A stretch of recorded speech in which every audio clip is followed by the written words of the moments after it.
अस्सलाम वालेकुम friends, welcome to my YouTube channel स्टडियोलॉजिस्ट।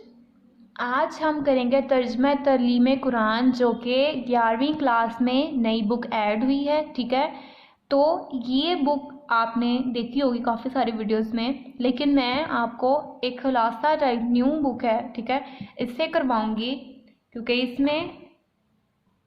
इस बुक में आपको हेडिंग्स के साथ साथ सब बताया गया है। ठीक है, आप साथ साथ टेक्स्ट बुक भी टैली करते रहना। ठीक है, तो हम यहाँ पर आज हम पढ़ेंगे सूरह बकरा की तारुफ और खसूसियात क्या हैं उसकी। ठीक है, तो ये आप देख सकते हैं हेडिंग्स के साथ सब इस बुक में दिया गया है। सेम वही है जो आपको टेक्स्ट बुक में लिखा हुआ है, सिर्फ बस हेडिंग्स बना दी गई हैं यहाँ पर। तो जितना आप हेडिंग्स के साथ लिखेंगे उतना अच्छा रहेगा। ठीक है, सूरत का तारुफ क्या है, सूरह बकरा का तारुफ। तो सूरह बकरा तरतीब के एतबार से कुरान मजीद की दूसरी सूरत है। पहली सूरत है सूरह फातिहा, दूसरी सूरत है सूरह बकरा। ठीक है, ये कुरान मजीद की तवील तरीन सूरत है, मतलब कि तवील तरीन मतलब बहुत लंबी सूरत है, कुरान मजीद की सबसे लंबी सूरत, जो कि 250 पारों पर मुश्तमिल है। इसमें 286 आयात और 40 रकूम हैं। सूरह बकरा मदीना मुनव्वरा में नाजिल हुई, इसलिए इसे मदनी सूरत भी कहा जाता है, लिहाजा ये मदनी सूरत है। तो यहाँ पर नेक्स्ट वो बता रहे हैं सूरत की इब्तिदा कैसे हुई, शुरू कैसे हुई। तो सूरह बकरा का आगाज़ हरूफे मुक्तात अलिफ लाम मीम से होता है, मतलब कि उसका आगाज़ कहाँ से होता है, अलिफ लाम मीम से। ठीक है, हरूफ मुकातात कुरान मजीद की कई सूरतों के शुरू में आते हैं। हरूफ मुकातात से मुराद वो हरूफ हैं जिनके मायनी को अल्लाह ताला और नबी करीम सल्लल्लाहु अलैहि वसल्लम, खातमुन नबीयीन सल्लल्लाहु अलैहि वसल्लम और साहबा व अस्हाबिही वसल्लम के सिवा कोई नहीं जानता। हरूफ मुकातात ऐसे अल्फाज हैं जिन्हें अल्लाह ताला और रसूलुल्लाह सल्लल्लाहु अलैहि वसल्लम के सिवा कोई भी नहीं उसे जानता कि उसका मतलब क्या है। तो सूरह बकरा की वजह तस्मिया क्या है, इस सूरह का नाम सूरह बकरा इसलिए रखा गया कि इस सूरत की आयात नंबर 67 मतलब के 67 73 मतलब के 73 में गाय का वाक़या मरकूज है। बकरा अरबी ज़ुबान में गाय को कहते हैं। बनी इसराइल को ये गायें ज़िबा करने का हुक्म दिया गया था, इस वजह से इस सूरत का नाम सूरह बकरा है।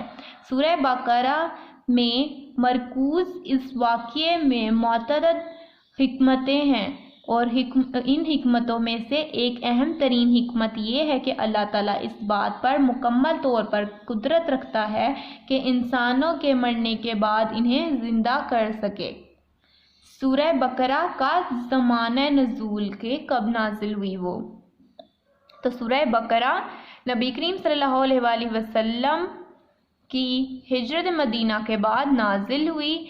सैयदा आयशा सिद्दीक़ा रज़ियल्लाहु तआला अन्हा का फरमान है कि जिन दिनों में सूरह बकरा और सूरह निसा नाजिल हुई, मैं हज़रत मोहम्मद सल्लल्लाहु अलैहि वसल्लम के पास मौजूद थी। मदीना मुनव्वरा में दावत इस्लाम के मुखातबीन मक्का मुकरमा के लोगों से मुख्तलिफ हैं। मदीना मुनव्वरा में दावत इस्लाम के इस मरहले की ज़रूरियात और तकाज़े भी बिल्कुल नए हैं, इसलिए सूरह बकरा के मौज़ूआत और मज़ामीन का मक्की सूरतों से नुमायाँ फ़र्क है। तो नेक्स्ट वो हमें क्या बता रहे हैं यहाँ पर, सूरतुल बकरा के फ़ज़ाइल और उसकी खसूसियात क्या हैं। तो सूरह बकरा का शुमार इन सूरतों में होता है जिनकी बहुत ज़्यादा फजीलत है या फजीलत वारद है या फजीलत है। ठीक है, मुतअद्दिद अहादीस में सूरह बकरा के फ़ज़ाइल और खसूसियात बयान हुए हैं। चंद अहादीस दर्ज झैल हैं। तो पहली कौन सी है, सैयदिना अनस रज़ियल्लाहु तआला अन्हा बयान फरमाते हैं कि जो शख्स सूरह बकरा और सूरह आले इमरान का आलिम होता है, इसे साहबे अज़मत और बहुत ज़्यादा मोअज़्ज़ज़ समझा जाता है। दूसरी हदीस है जिसमें سیدنا ابو ہریرہ سے روایت ہے کہ نبی کریم صلی اللہ علیہ وسلم نے ارشاد فرمایا ہر شخص کی ایک چوٹی ہوتی ہے اور قرآن مجید کی چوٹی مطلب کہ اس کی جو وہ پہاڑ کہہ لیں وہ کون ہے؟ سورہ بقرہ۔ تیسری ہے ابو امامہ الباہلی فرماتے ہیں کہ رسول اللہ صلی اللہ علیہ وسلم نے فرمایا سورۃ البقرہ پڑھا کرو کیونکہ اس کو پڑھتے رہنے میں برکت ہے، اس کو چھوڑنے میں حسرت اور ندامت ہے، اور اہل باطل، جادوگر، کاہن اور مکار لوگ اس کا مقابلہ کرنے کی طاقت نہیں رکھتے۔ یعنی جو شخص سورہ بقرہ پڑھتا رہتا ہے اس پر اہل باطل کا فریب اثر نہیں کرتا۔ حدیث نمبر 4 ہے، سیدنا ابو ہریرہ سے روایت ہے کہ نبی کریم صلی اللہ علیہ وآلہ وسلم نے فرمایا اپنے گھروں کو قبرستان نہ بناؤ، یعنی اپنے گھروں میں عبادت کیا کرو، بے شک شیطان اس گھر میں داخل نہیں ہوتا جس میں سورہ بقرہ کی تلاوت کی جائے۔ تو حدیث نمبر 5 ہے، سورہ بقرہ قرآن مجید کی 7 طویل صورتوں میں سے سب سے بڑی اور طویل صورت ہے۔ ان صورتوں کے متعلق نبی کریم صلی اللہ علیہ وسلم نے ارشاد فرمایا جس نے قرآن مجید کی یہ 7 پہلی صورتوں کا علم حاصل کر لیا وہ بہت بڑا عالم بن گیا۔ حضرت ابو مسعود سے روایت ہے کہ نبی کریم صلی اللہ علیہ وسلم نے ارشاد فرمایا جو شخص رات کو سونے سے پہلے سورہ بقرہ کی آخری 2 آیات پڑھ لے گا وہ اسے ناگہانی مصیبتوں سے کافی ہو جائے گا۔ سورہ بقرہ کے مضامین کی جامعیت، گہرائی اور وسعت کا اندازہ اس بات سے ہوتا ہے کہ سیدنا عمر بن خطاب رضی اللہ تعالیٰ عنہ جیسے جلیل القدر صحابی نے سورہ بقرہ کو 12 سال میں سیکھا، یعنی ان کو اس سورت کے معنی و مفاہیم سیکھنے میں 12 سال لگے، مطلب کہ اس کی اتنی فضیلت ہے، اس کی خصوصیات ہی بہت ہے کہ اس کے معنی سیکھنے میں انہیں کتنے سال لگ گئے؟ 12 سال لگ گئے۔ اسی طرح سیدنا عمر رضی اللہ تعالیٰ عنہ کے صاحبزادے حضرت عبداللہ بن عمر نے سورہ بقرہ اور اس کے مضامین کو 8 سال میں سیکھا۔ تو آیت الکرسی اس میں جو قرآن مجید میں موجود ہے، قرآن مجید کے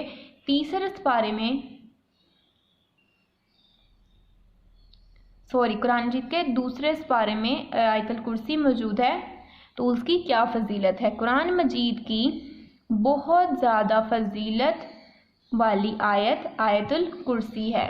آیت الکرسی قرآن مجید کی تمام آیات کی سردار ہے۔ آیت الکرسی سورہ بقرہ کا حصہ ہے اور سورہ بقرہ کی آیت نمبر 255 ہے۔ نبی کریم صلی اللہ علیہ وسلم نے آیت الکرسی کے بارے میں فرمایا جو شخص ہر فرض نماز کے بعد آیت الکرسی پڑھتا ہے، مطلب کہ ہر فرض، جیسے فجر کی نماز میں 2 فرض ہوتے ہیں، تو فرض کے بعد جو بھی آیت الکرسی پڑھتا ہے اسے صرف موت ہی جنت میں داخل ہونے سے روکے رکھتی ہے۔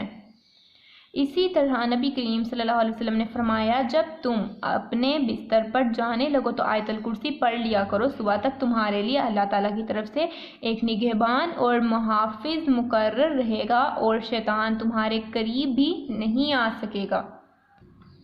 قرآن مجید کی اس عظیم ترین آیت یعنی آیت الکرسی میں 3 چیزیں بیان کی گئی ہیں۔ 3 چیزیں کون کون سی ہیں؟ پہلی ہے اللہ تعالیٰ کی وحدانیت یعنی اس کا یکتا ہونا، دوسری ہے اللہ تعالیٰ کی قدرت، تیسرا ہے اللہ تعالیٰ کی صفات۔ ٹھیک ہے، تو یہ آج ہم نے اس کا دیکھا تھوڑا سا تعارف اور اس کے خصوصیات۔ نیکسٹ انشاءاللہ ہم پڑھیں گے سورہ بقرہ کے بنیادی مضامین کون سے ہیں اور اہم نکات کون سے ہیں۔ ٹھیک ہے، آئی ہوپ آپ کو ویڈیو اچھی لگی ہوگی۔ نیکسٹ ویڈیو تک کے لیے اللہ حافظ۔